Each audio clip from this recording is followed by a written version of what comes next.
because there is this ongoing presumption that the discussion is actually easy. And people make it easy for themselves by saying, my opponents are all evil, my opponents are all Nazis, my opponents are all fascists or racists or whatever. I think we have to actually go back to Maajid's question about one culture being better than another. Because actually, once you tease that apart, some of these other issues become clearer. So there's one way in which it actually is impossible that one culture is better than another. It's like asking, are fig trees better than elephants? That question does not compute, right? You can't No, they answer. are not. Elephants are amazing. Well, that... I'm with Josh here. Yeah. Figophobic. All right, I could pick a better example than fig trees, apparently. But nonetheless, the point is, at one level, all cultures are an evolutionary response to some circumstances. And in those circumstances, they are liable to be best. When we compare them under arbitrary circumstances, we've got a very different puzzle. But you're privileging survival over human well-being. No, I'm saying this is the least important fact about it. So we can say Inuit culture is surely best for the Arctic, right? If we took Aboriginal culture to the Arctic, it would last all of, an hour. So the idea is they're all equal. There is a justification for that claim, but that claim is trivial. And then there's a question about differences like the ones Eric points to, which are arbitrary. Which side of the road do you drive on? It doesn't really matter. There's not a better side of the road, but you've got to agree. And then there are places where there is actual betterness. But that betterness comes from an entirely different realm.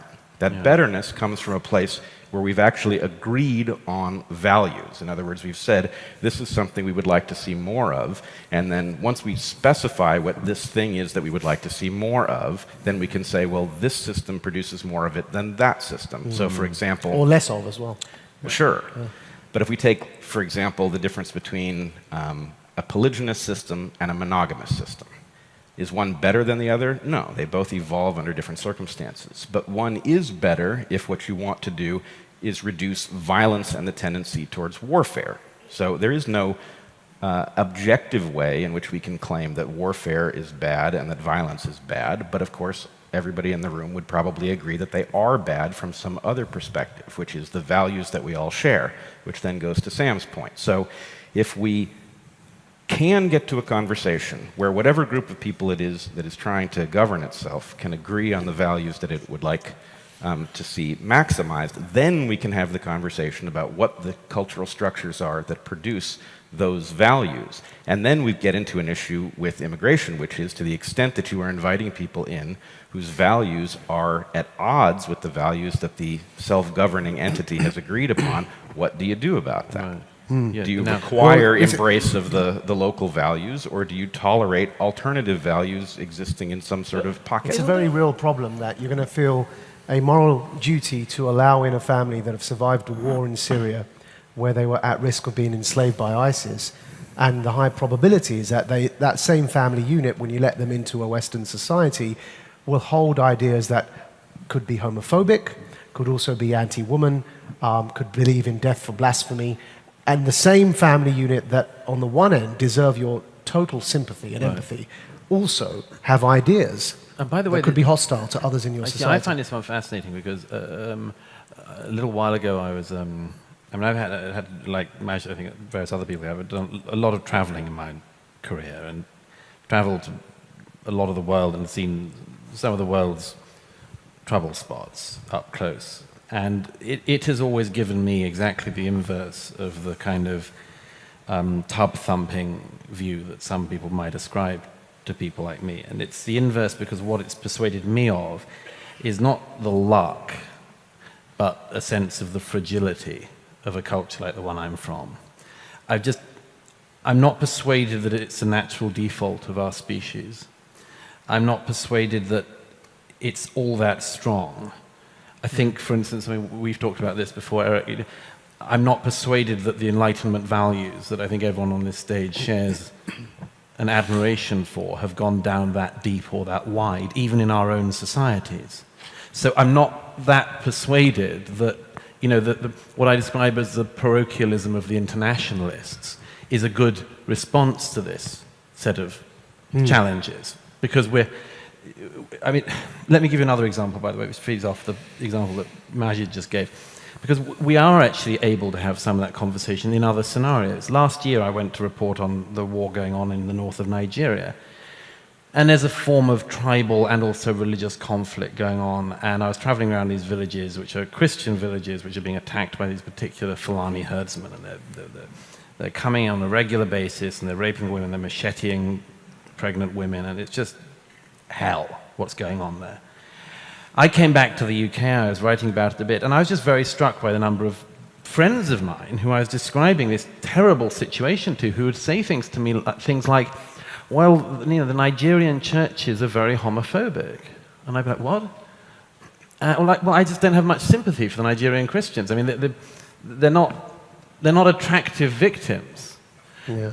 And I'd be like, sorry, the girl who'd just been shot through the leg, who was 4, doesn't strike me as being a useful person to take out your particular quibbles about homophobia in the Anglican Communion. You know, like, why are you doing that? But they can in that situation, or at least they feel kind of able to, and yet you have another situation, you say, a Syrian family, you were nowhere near that conversation in that. And to give some facts to what you're just saying there, so the fragility of our values and the fact that our lack of defense over the course of the last decade or more for those values has actually led to their erosion in many instances.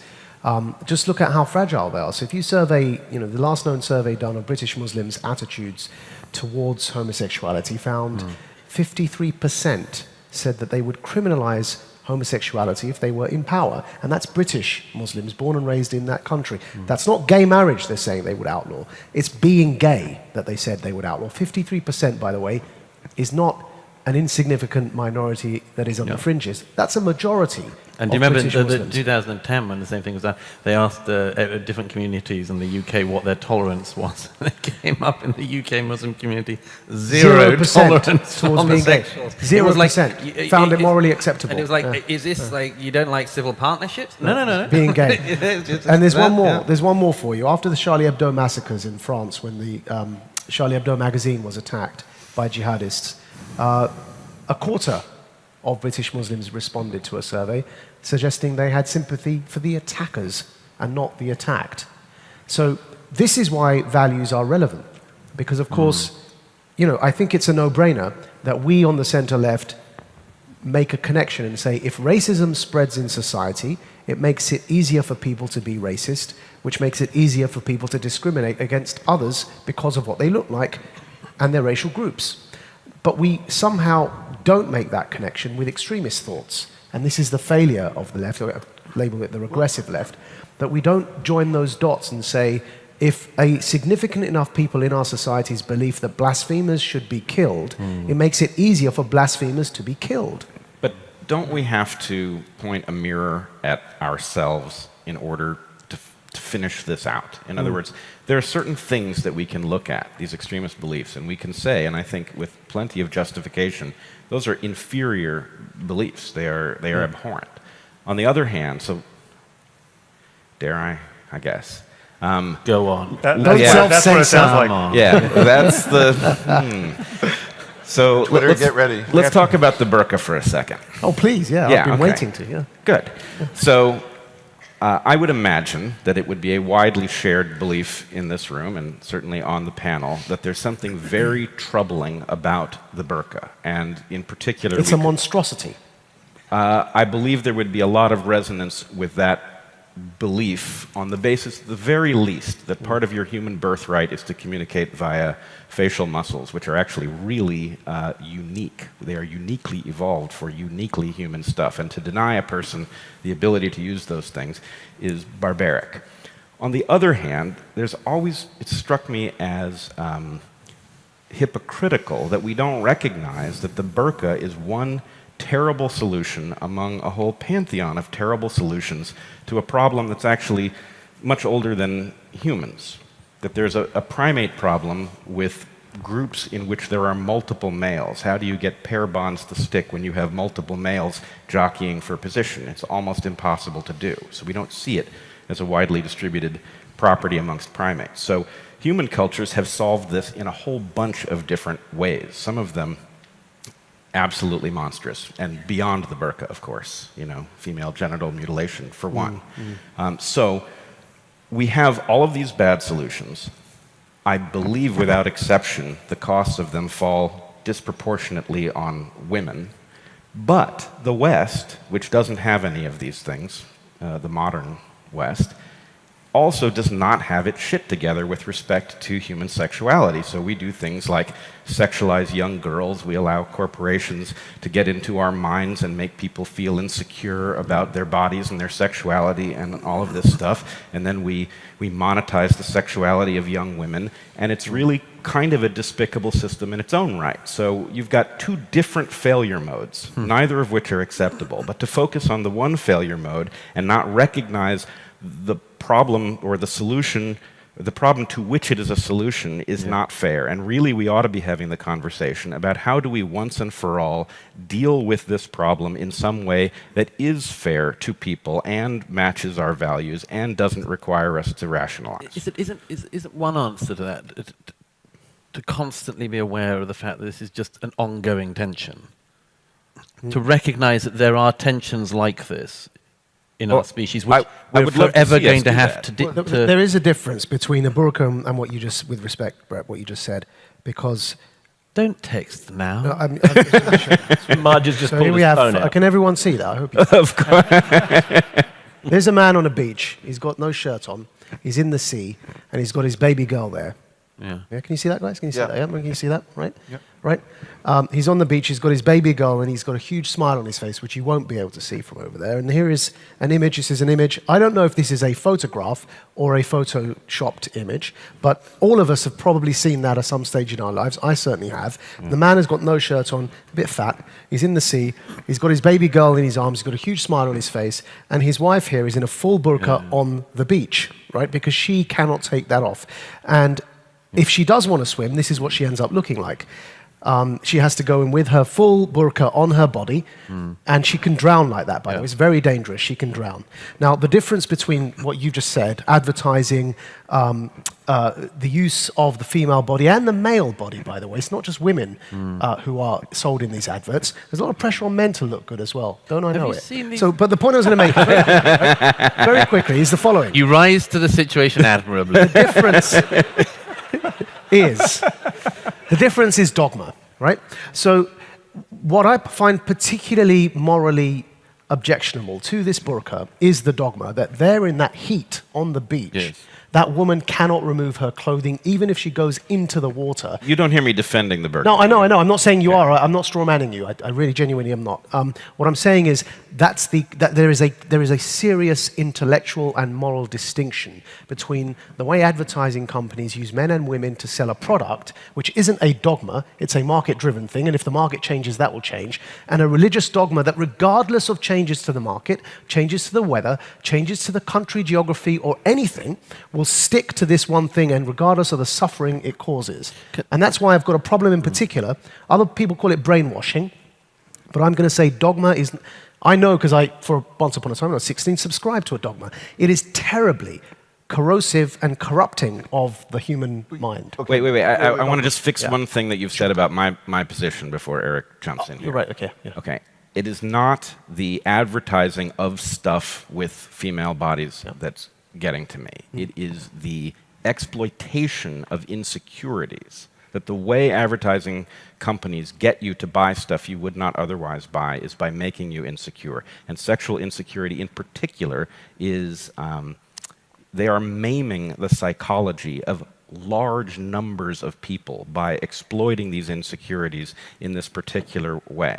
That's one of a dozen different critiques we could level at the and way... I think that's bad, but I don't think it's the same. That's what I'm not saying it's the same, but I'm saying we need to be honest about the fact that we have not solved the problem that the burqa solves, right? We have invited a different... The burqa causes a problem, it solves a second problem, and we have eliminated the one problem and traded it for a different one. I guess all I'm saying is, because I'm in the middle of this, the trenches of this debate, what I don't want people to hear what you're saying you're not doing, but I fear that it could be heard in your words that there's a moral equivalence between the two, and there simply isn't. Well, so but now we're having the same problem that we accuse the other side of. I mean, Bret is making a next level point, in my opinion, which some people will definitely misinterpret the first 3 times they hear it. But in part, one of the things that I didn't understand about multiculturalism is that we were never going to get multicultural. So those of you who have a phone where you can search, put in Zeki Müren in Turkey, and you will find that the national treasure singing sensation of Turkey is a guy who is gayer than Liberace, right? And it's very confusing. And then you can look up fatwas in Iran under the Ayatollah Khomeini allowing for sexual transition surgery, right? So if you actually look at the Islamic world, we are strawmanning the Islamic world in part. I'm not saying it does not have problems with homophobia. It absolutely does.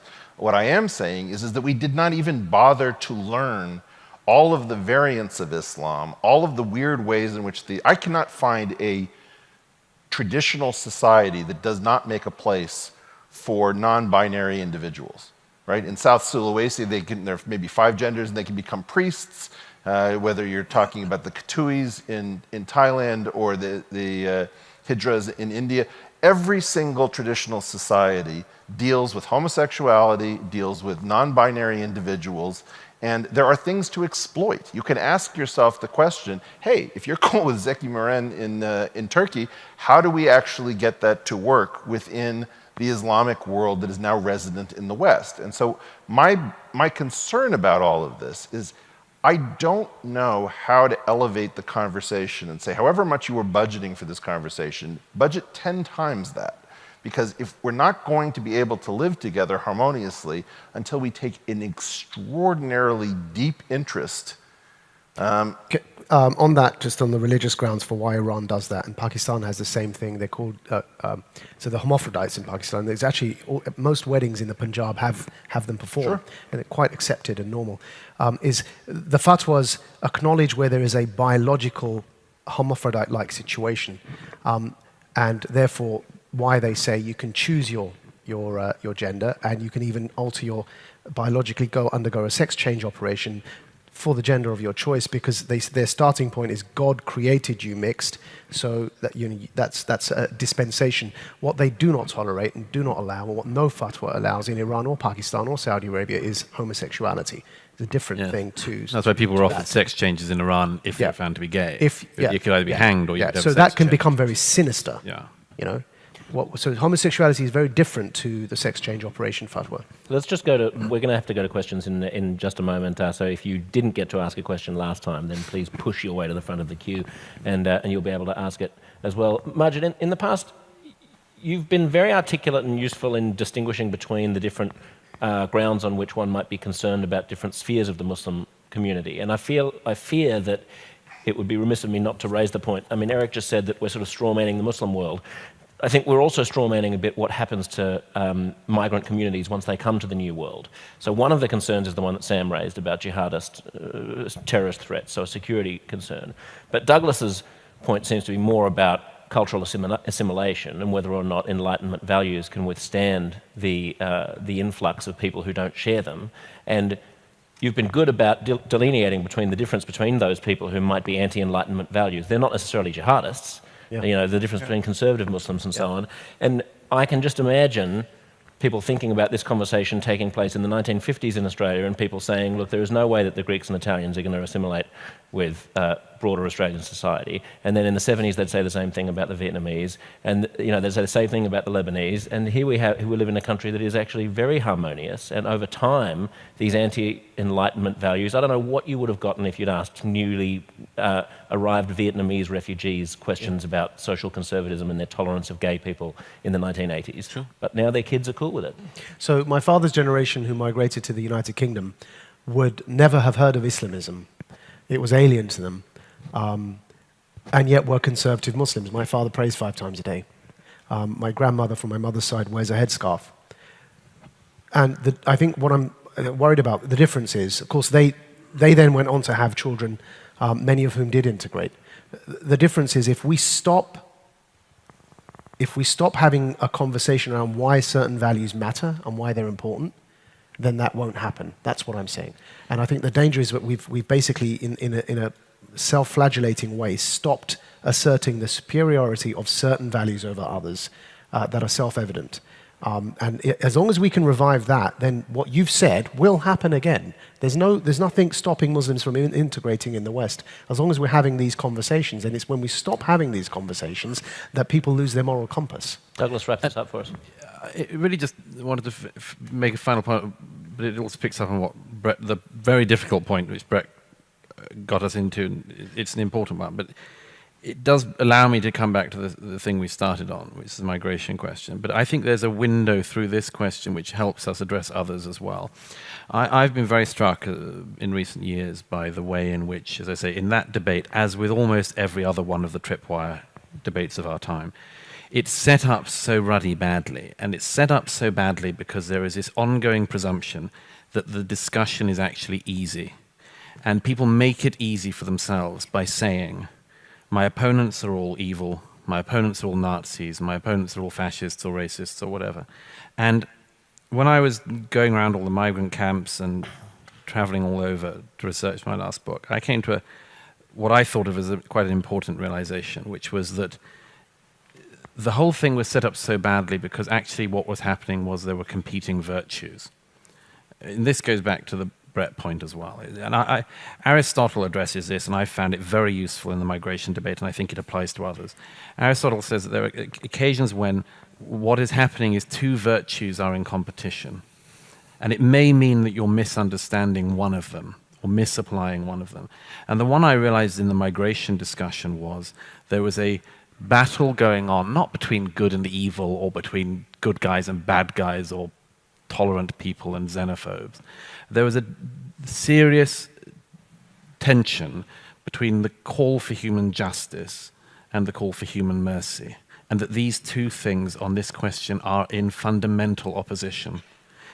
The desire to be merciful to people and the desire to have justice for the place you are from, including for the people from the place you are from. And this same thing applies in so many of these discussions. And one way through the terrible way we have the discussions these days is to recognize that fact and open ourselves up to the difficulty of accepting that some of these things go, not between you and me, but right down the heart of ourselves. We all feel it. We all feel the thing that Sam mentions, the fucking luck we've got, the insupportable, unjustifiable luck. And we also know the fragility. And this is not one over the other, but both all the time, trying to master that within ourselves as well as a society.